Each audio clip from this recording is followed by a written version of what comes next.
Di malam Jumat Kliwon, ketika bulan merah membayang di langit kelam, desa kecil kami menggelar ritual kuno yang mencekam. Lilin-lilin putih dinyalakan di tengah lingkaran sesajen, nyalanya bergoyang di bawah angin malam.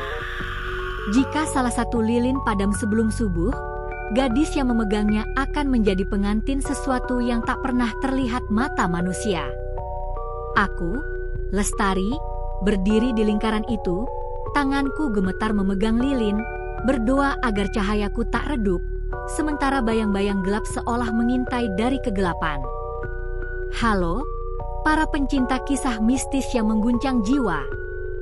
Selamat datang kembali di Bunga Malam, kanal yang membawa kalian ke dunia cerita penuh emosi dan ketegangan. Malam ini, kita akan menyelami kisah lilin pengantin, cahaya terakhir, sebuah cerita yang akan membuat bulu kuduk kalian merinding. Jangan lupa klik subscribe dan nyalakan lonceng notifikasi agar tak ketinggalan kisah-kisah seru lainnya. Malam Jumat Kliwon menyelimuti desa kami dengan dingin yang menusuk tulang. Angin berdesir pelan, membawa aroma tanah basah dan daun-daun kering yang berderit di bawah kakiku. Di tengah lapangan kecil yang dikelilingi pohon-pohon beringin tua, lingkaran batu kuno berdiri megah, seolah menyimpan rahasia berabad-abad. Aku, Lestari, berdiri di antara 5 gadis lain, tanganku gemetar memegang lilin putih yang baru dinyalakan. Cahayanya kecil, rapuh, namun hangat di telapak tanganku yang dingin. Di depan kami, sesajen bunga melati, kemenyan, dan buah-buahan tersusun rapi, diterangi sinar bulan merah yang membuat suasana semakin mencekam. Jangan lepaskan lilinmu, apapun yang terjadi, gumam seorang tetua dari balik jubah hitamnya, matanya tajam menatap kami satu persatu. Aku menoleh ke arah ibu, yang berdiri di tepi lingkaran, wajahnya pucat di bawah sorot obor. Lestari, kuatkan hatimu, bisiknya, suaranya nyaris tenggelam oleh desau angin. Aku hanya mengangguk, tenggorokanku terasa kering. Ritual ini bukan sekadar tradisi, ini kutukan yang menghantui desa kami selama berabad-abad. Setiap malam Jumat Kliwon, gadis-gadis seusia kami dipaksa berdiri di lingkaran ini, memegang lilin yang menentukan nasib. Jika lilin padam sebelum subuh, gadis itu akan dinikahkan dengan sesuatu dari alam lain, sesuatu yang tak seorang pun berani menyebut namanya. Aku mencengkeram lilin lebih erat, merasakan lilinnya yang licin di tanganku, seolah itu satu-satunya penutup antara aku dan kegelapan. Di sebelahku, Maya, sahabatku sejak kecil, tampak seperti patung porselen yang rapuh. Wajahnya pucat, matanya berkaca-kaca menatap lilinnya. Tari, aku takut, bisiknya, suaranya gemetar seperti daun yang diterpa angin. Bagaimana kalau lilin kita yang padam? Aku ingin menjawab dengan penuh keyakinan, tapi kata-kata itu terjebak di tenggorokanku. Aku hanya memaksakan senyum, mencoba menyembunyikan jantungan yang mengguncang dadaku. Kita cuma perlu bertahan sampai subuh, Maya, kataku, meski suaraku terdengar rapuh. Angin malam membawa suara-suara aneh, seperti bisikan dari jauh, atau mungkin hanya imajinasiku yang mulai liar. Bau kemenyan mulai menguar, asapnya menari-nari di udara, menyengat hidung dan membuat mataku perih. Cahaya lilin di tanganku bergoyang-goyang, seolah menari dengan irama yang tak ku ketahui. Di sekitar lapangan, bayang-bayang pohon beringin seolah hidup, bergerak perlahan di bawah sinar bulan merah. Aku mencoba fokus pada nyala lilin, tapi pikiranku dipenuhi cerita-cerita yang pernah ku dengar, gadis-gadis yang hilang setelah ritual, rumah mereka yang tiba-tiba kosong, dan desas-desus tentang tangisan yang terdengar dari hutan di malam hari. Tuhan, lindungi aku, gumamku dalam hati, meski aku tak yakin doaku didengar. Tetua desa mulai melantunkan mantra kuno, suaranya dalam dan bergema, seperti gema dari dunia lain. Kata-katanya asing, terdengar seperti campuran doa dan kutukan. Aku merinding, bulu kuduku berdiri. Cahaya lilin di tanganku seolah merespons, nyalanya berkedip-kedip, membuatku panik. Jangan padam, bisikku pada lilin itu, seolah ia bisa mendengar. Maya memegang lenganku, jari-jarinya dingin seperti es. Tari, aku dengar sesuatu, seperti langkah kaki, katanya, matanya membelalak menatap kegelapan di luar lingkaran. Aku menoleh, tapi hanya melihat bayang-bayang yang bergoyang. Mungkin itu hanya angin, atau mungkin sesuatu sudah mengintai kami. Tiba-tiba, angin menderu seperti raungan binatang liar, membawa daun-daun kering berputar di udara. Lilin di tangan Rina, gadis di seberang lingkaran, berkedip-kedip hebat, nyalanya meronta-ronta seperti jiwa yang berjuang mempertahankan hidup. Tidak, jeritnya, suaranya pecah di tengah keheningan malam. Dia mencoba melindungi lilinnya dengan kedua tangan, tubuhnya gemetar hebat, tapi angin itu seolah sengaja menyerangnya. Dalam sekejap, nyala apinya padam, meninggalkan asap tipis yang naik ke udara seperti jiwa yang terlepas. Wajah Rina membeku, matanya membelalak penuh ketakutan, dan napasnya tersengal. Semua mata tertuju pada Rina. Lingkaran sesajen seolah menutup kami dalam dunia sendiri, dan suara mantra tetua terhenti sejenak. Rina, kamu telah dipilih, kata tetua tertua, Pak Karto, dengan suara yang dingin seperti batu. Matanya tak menunjukkan belas kasihan, hanya kewajiban kuno yang membebani pundaknya. Rina menggeleng hebat, air mata membasahi pipinya. Bukan aku, tolong, bukan aku, tangisnya, suaranya memecah hati. Dia mundur selangkah, tapi kakinya tersandung batu lingkaran, membuatnya hampir jatuh. Aku ingin berlari padanya, ingin menariknya dan kabur dari tempat terkutuk ini, tapi tubuhku seperti terpaku. Maya mencengkeram lenganku begitu erat hingga terasa sakit. Tari, apa yang akan mereka lakukan padanya? Bisiknya, suaranya penuh horor. Aku tak bisa menjawab, tenggorokanku tercekat. Rina kini berlutut, menangis tersedu-sedu, sementara dua tetua mendekat dengan langkah pasti. Aku tidak mau. Tolong, Ibu. Bapak, jeritnya, tapi orang tuanya hanya menatap dari kejauhan, wajah mereka penuh keputusasaan yang tak berdaya. Dengan gerakan cepat, tetua-tua itu mengangkat Rina, menyeretnya menuju hutan di ujung desa. Tangisnya menggema, memantul di antara pohon-pohon beringin, tapi tak ada yang berani menghentikan mereka. Aku menatap lilin di tanganku, nyalanya masih hidup, tapi rasanya seperti mengejekku.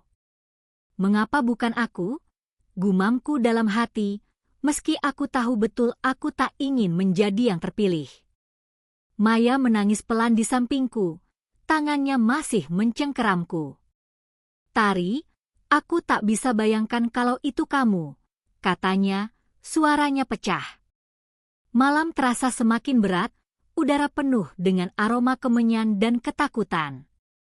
Lilin-lilin lain masih menyala, tapi aku bisa merasakan pandangan tetua beralih ke kami, seolah menanti lilin berikutnya yang akan padam. Aku memejamkan mata, mencoba menenangkan jantungan yang menggila di dadaku. Gambar wajah ibu dan bapak muncul di pikiranku, dan aku berdoa agar malam ini berakhir tanpa kehilangan lebih banyak nyawa. Tapi di dalam hati, aku tahu ritual ini belum selesai, dan kegelapan masih lapar. Jam-jam berlalu, tapi malam terasa tak berkesudahan. Lilinku mulai melemah, nyalanya bergoyang liar di bawah tiupan angin yang seolah semakin jahat. Aku panik, jantungku berdegup seperti genderang perang. Jangan padam, tolong, bisikku pada lilin itu, tanganku gemetar mencoba melindungi nyala kecil itu. Maya menatapku dengan mata penuh air mata, wajahnya pucat seperti kain kafan. Tari, pegang erat-erat, katanya, suaranya penuh keputusasaan. Tapi angin itu tak kenal ampun, dan nyala lilin di tanganku semakin kecil, seperti lilin yang tahu ajalnya sudah dekat. Tiba-tiba, angin menderu lagi, kali ini lebih ganas, membawa aroma tanah dan sesuatu yang busuk, seperti kematian yang mendekat. Lilinku berkedip hebat, dan sebelum aku bisa berbuat apa-apa, nyalanya padam. Dunia seolah membeku. Asap tipis naik dari sumbu yang kini hitam, dan aku merasa jantungku berhenti. Tidak, jeritku, suaraku memecah keheningan. Maya menjerit kecil di sampingku. Tari, tidak. Tidak. Tetua-tua itu berbalik, mata mereka menatapku seperti elang yang melihat mangsa. Lestari, kamu telah dipilih, kata Pak Karto, suaranya datar namun penuh kuasa. Aku menggeleng hebat, air mata membasahi wajahku. Aku tidak mau. Tolong, aku tidak mau, teriakku, tapi suaraku terdengar lemah di tengah desau angin. Ibu berlari dari tepi lingkaran, wajahnya penuh air mata. Lestari, anakku. Maafkan ibu tak bisa melindungimu. Tangisnya, tangannya meraihku, tapi tetua-tua itu mendorongnya dengan kasar. Aku ingin memeluknya, ingin lari, tapi tangan-tangan kuat menahanku. Mereka menyeretku menuju hutan, ke arah gua tua yang menjadi legenda kelam desa kami. Langkahku berat, seperti menyeret beban dunia.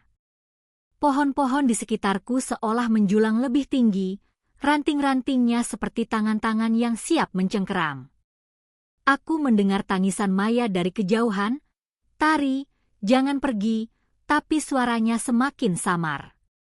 Di depan gua, lilin-lilin kecil disusun mengelilingi altar batu kuno, nyalanya redup seperti nyawa yang meronta-ronta. Aroma kemenyan dan bunga melati menguar, tapi kali ini terasa seperti bau kematian. Duduk di altar itu, Lestari, perintah Pak Karto. Matanya menatapku dengan sorot yang tak bisa kuterjemahkan. Penyesalan, atau mungkin kepasrahan? Aku ingin menolak, ingin berteriak, tapi tubuhku terasa lemas. Apa yang akan kalian lakukan padaku? Tanyaku, suaraku bergetar. Dia tak menjawab, hanya menunjuk altar dengan tangan keriputnya. Aku melangkah perlahan, jantungku berdegup kencang, seolah tahu bahwa gua ini adalah akhir dari segalanya. Di sekitarku, bayang-bayang bergerak di dinding gua, seolah menyambut kedatanganku. Aku duduk di altar batu yang dingin, tubuhku gemetar tak terkendali.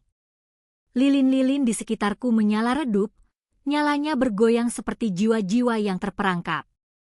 Angin malam membawa bisikan-bisikan aneh, seperti suara dari dunia yang tak kukenal. Aku memejamkan mata, mencoba mengingat wajah ibu, Maya, dan desa kecilku yang kini terasa begitu jauh.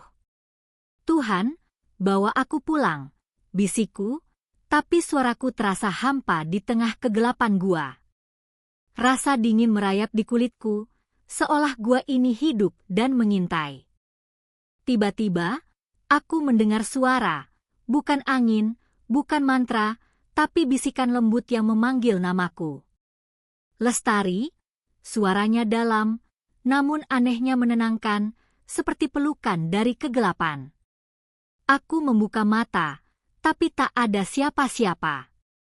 Hanya lilin-lilin yang masih menyala, dan bayang-bayang di dinding gua yang kini seolah membentuk sosok-sosok tak jelas.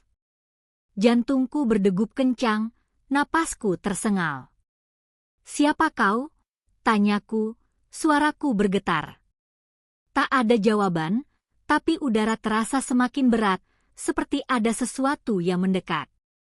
Cahaya lilin mulai redup, satu persatu, seolah disedot oleh kegelapan. Aku ingin berlari, tapi kakiku seperti terikat pada altar. Tolong, jangan, jeritku, tapi suaraku hanya bergema di dinding gua. Bayang-bayang di sekitarku kini bergerak lebih jelas, membentuk sosok tinggi dengan mata yang menyala merah. "Kamu milikku sekarang," bisik suara itu, kali ini lebih dekat, lebih nyata. Aku merasakan sentuhan dingin di pipiku, seperti jari-jari es yang merayap di kulitku. Aku menjerit, tapi suaraku tenggelam dalam kegelapan. Lilin terakhir padam, dan dunia menjadi gelap pekat. Aku tak bisa melihat apapun, tapi aku merasakan kehadiran itu, bukan manusia, bukan hantu, tapi sesuatu yang lebih tua, lebih mengerikan. "Lestari, kau adalah pengantin malam ini," bisik suara itu, dan aku merasa tubuhku ditarik ke dalam kegelapan yang tak berujung.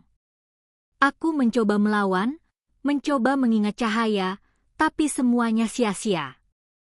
Gua itu menelanku, dan aku tak tahu apakah aku masih hidup atau telah menjadi bagian dari kutukan kuno itu. Di desa, pagi itu sunyi seperti kuburan. Maya dan ibu berdiri di tepi lapangan, menangis memeluk sumbu-sumbu lilin yang kini hitam dan dingin. Tak ada jejakku, tak ada tanda bahwa aku pernah ada. Hutan di ujung desa berdiam diri, menyimpan rahasia gua tua yang telah menelan begitu banyak jiwa.